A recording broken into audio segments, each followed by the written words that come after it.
Olá, pessoal. Pois é, estamos de volta para mais um vídeo. Como é que vocês estão, pessoal? Como é que vocês estão, meus irmãos, minhas irmãs, meus amigos? Tudo bem com vocês? Tudo em paz? Tudo tranquilo? Bem, no vídeo de hoje nós vamos complementar o estudo que fizemos anteriormente. Um estudo sobre os fariseus que nós iniciamos na semana anterior. Lembram disso? Claro que lembram, né? E por que vamos complementar? Porque entendemos que é necessário avançar um pouquinho mais estudando sobre os fariseus. É porque também consideramos ser um erro da igreja a forma como ela se refere aos fariseus. Eles têm sido citados por grande parte do cristianismo como um exemplo a não ser seguido. Por quê? Porque são considerados que foram os grandes inimigos de Jesus. Mas Jesus nunca generalizou ao chamar alguns fariseus de raça de víboras, por exemplo. Jesus nunca repreendeu a todos os fariseus, mas aqueles que faziam questão de ter uma aparência de piedade. Esses, de maneira geral, quem eram? Era a liderança de Israel, a liderança dos próprios fariseus. Então, pessoal, vamos deixar uma coisa assim bem clara. O fato de Jesus fazer constantes repreensões aos fariseus não significa que ele estava repreendendo a todos os fariseus. Jesus conhecia muito bem a cada um deles. Aliás, eu quero te fazer uma perguntinha bem simples. Por que será que Jesus convidou a Saulo de Tarso para ser em seguida o maior dos apóstolos? Querem saber? Olha o que aconteceu. Atos 23, versos 6 e 9. Vejam lá. Sabendo Paulo que uma parte do sinédrio se compunha de saduceus e outra de fariseu, exclamou: varões irmãos, eu sou fariseu, filho de fariseus. Houve então grande vozerio, e levantando-se alguns escribas da parte dos fariseus, eles contendiam e diziam: não achamos neste homem crime algum. Se o próprio Jesus escolheu Saulo de Tarso para ser assim o maior dos seus apóstolos, eu pergunto para você, o que é que Jesus tinha contra os fariseus? Jesus repreendia a alguns fariseus, não repreendia a todos. Na verdade, as grandes repreensões de Jesus foram aos saduceus, embora você não veja isso, mas era assim que acontecia.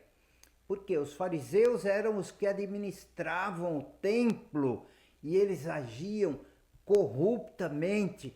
Provavelmente os saduceus são aqueles que foram expulsos do templo por fazerem, segundo Jesus, do templo um covil de salteadores. Aliás, os saduceus deixaram de existir no ano 70, depois da destruição de Jerusalém, enquanto que os fariseus praticamente continuam até hoje, pois os ortodoxos, de certa forma, são a continuação dos fariseus até este século 21. Jesus tinha os fariseus, pessoal, de modo geral, em grande consideração. Quer um exemplo? Mateus 5, verso 20. Diz assim: porque vos digo que se a vossa justiça não exceder em muito a dos escribas e fariseus, jamais entrareis no reino dos céus. Como vocês podem ver, Jesus reconhecia que havia justiça nos fariseus. Então, quando eu vejo a igreja cristã descer a lenha nos fariseus, eu fico pensando, será que a justiça da igreja cristã excede a dos fariseus? É para pensar. Olha, e vou dizer uma coisa para vocês. Não dê a resposta pela igreja, não dê a resposta pelos outros, dê apenas por você mesmo. E a sua justiça? Excede a dos fariseus? Será que você tem aceitado que Jesus se referia a todos os fariseus? Não, não era assim, pessoal. Em muitas ocasiões, as atitudes dos fariseus eram até semelhantes às de Jesus, mas havia diferenças também, e não eram poucas. Jesus, na verdade, ele ia na essência da Torá, ao espírito da lei. Em suas palavras, Jesus ia além do que estava escrito. Quer um exemplo? Mateus 5, 21, 22, 28, 39, 40, o capítulo 5 todo. Uma pequena amostra, vou deixar com vocês agora, do que significava ir além das palavras. Lá está escrito o seguinte: ouvistes o que foi dito aos antigos, não matarás. Que é, quem matar estará sujeito a julgamento. Eu, porém, vos digo que todo aquele que sem motivo se irar contra seu irmão já estará sujeito a julgamento. E quem proferir um insulto a seu irmão estará sujeito a julgamento no tribunal. E quem lhe chamar tolo estará sujeito ao fogo do inferno. Olha as palavras de Jesus, ele ia na essência da Torá. Ouvistes o que foi dito, não adulterarás. Eu, porém, vos digo, qualquer que olhar para uma mulher com intenção impura no coração, já adulterou com ela. Eu, porém, vos digo, não resistais ao perverso, mas a qualquer que te ferir na face direita, volta-lhe também a outra. Se alguém te obrigar a caminhar uma milha, vai com ele 2.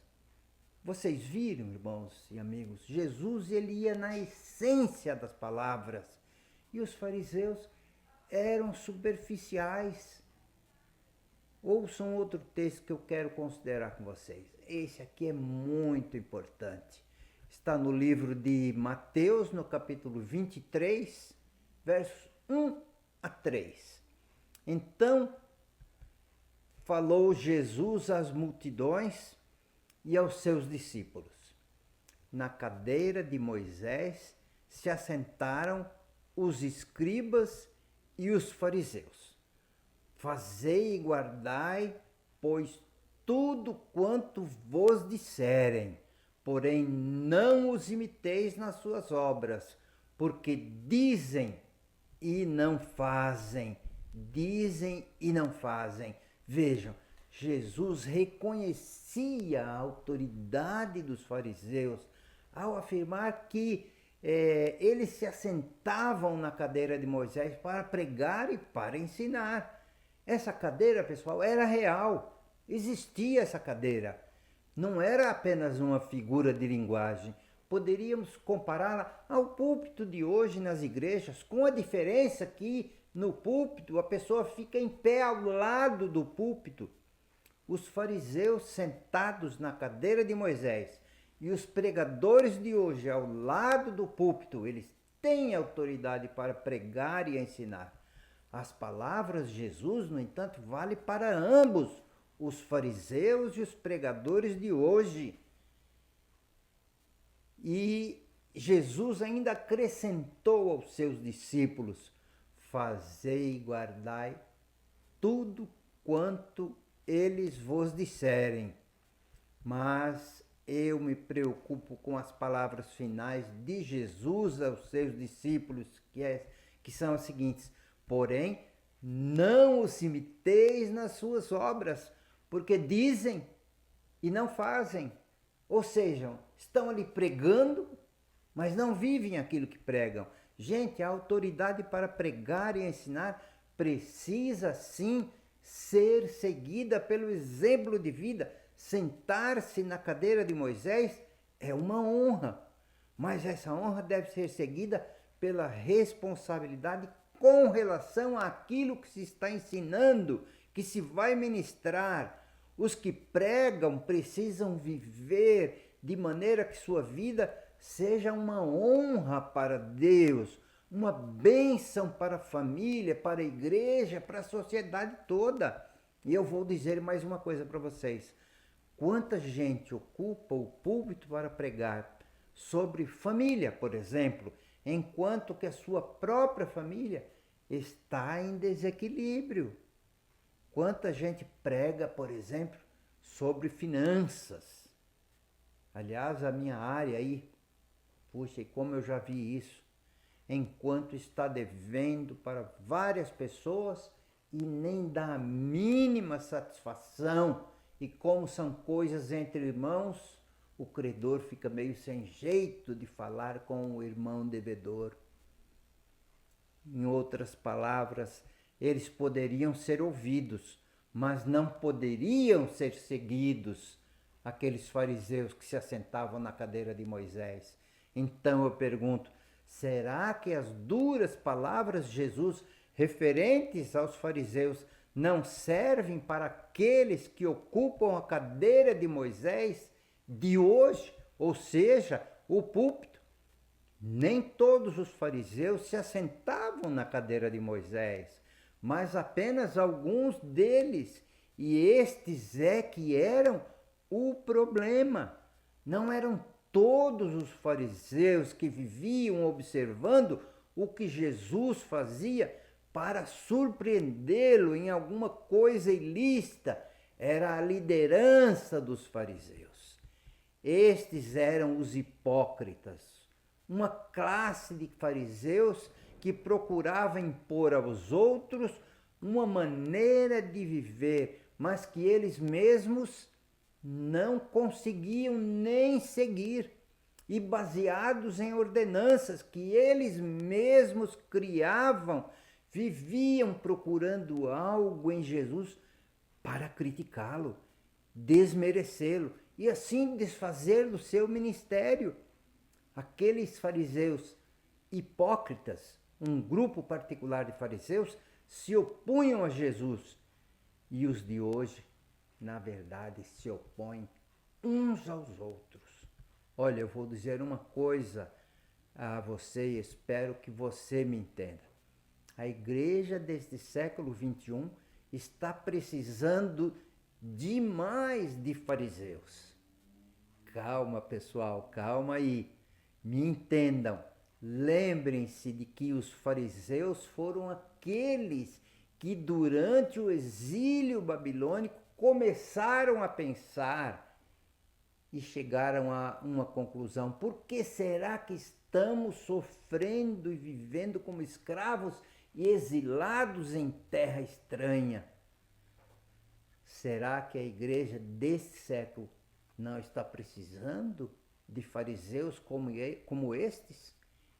Que vejam a difícil situação da igreja, descrita, por exemplo, lá em Apocalipse 3, 15 a 17, que diz o seguinte: conheço as tuas obras, que nem és frio, nem quente. Quem me dera fosses frio ou quente, mas assim porque és morto e não és frio nem quente, estou a ponto de vomitar-te da minha boca. Ou será, pessoal, que a igreja cristã está vivendo no mundo de Nárnia e ao olhar para si digam o que está no verso 17: estou rico e abastado e não preciso de coisa alguma. Eu entendo que nós precisamos parar de considerar os fariseus como os maiores inimigos de Jesus, simplesmente porque eles não eram. Era pela consideração que Jesus tinha por fariseus que ele era convidado para cear na casa de alguns deles. o capítulo 23 de Mateus, você pode dar uma olhada aí. Tem as mais duras palavras que Jesus dirigiu àquele grupo de fariseus hipócritas que vivia assim, querendo encontrar algumas coisas em Jesus para censurá-lo, criticá-lo, ridicularizá-lo, etc. Eu não tenho dúvidas de que a igreja está precisando de fariseus neste século XXI, não como aqueles que compunham a liderança farisaica, mas como aqueles que voltaram ao estudo da Torá e da oração dos tempos do exílio babilônico. Pessoal, eu quero concluir aqui o estudo sobre os fariseus. Fizemos um vídeo, este é o segundo, e sinceramente eu desejo que os fariseus com os quais desejava cear, como ele mesmo diz em Apocalipse 3:20, que nós sejamos como os fariseus com os quais Jesus desejava cear. Eis que estou à porta e bato. Se alguém ouvir a minha voz e abrir a porta, entrarei em sua casa e cearei com ele e ele comigo. Que tal ser um fariseu daqueles onde Jesus ia na casa e entrava para cear, porque ele considerava que aquilo era uma honra para ele? Que tal você ser um fariseu do século XXI, onde Jesus ir na sua casa vai considerar isso uma honra? Bem, quero concluir, pessoal, mas antes eu quero convidar você para se inscrever aí em nosso canal, pessoal. Inscreva-se em nosso canal e, mais do que isso, clique no sininho para ser informado quando tiver um vídeo novo no canal. E além disso, deixe o seu like, deixe o seu comentário e, se você gostou desse vídeo, compartilhe com seus amigos e com seus conhecidos. E eu vou ficando por aqui. Um forte abraço para você. Nos vemos em nosso próximo vídeo. Tchau, tchau.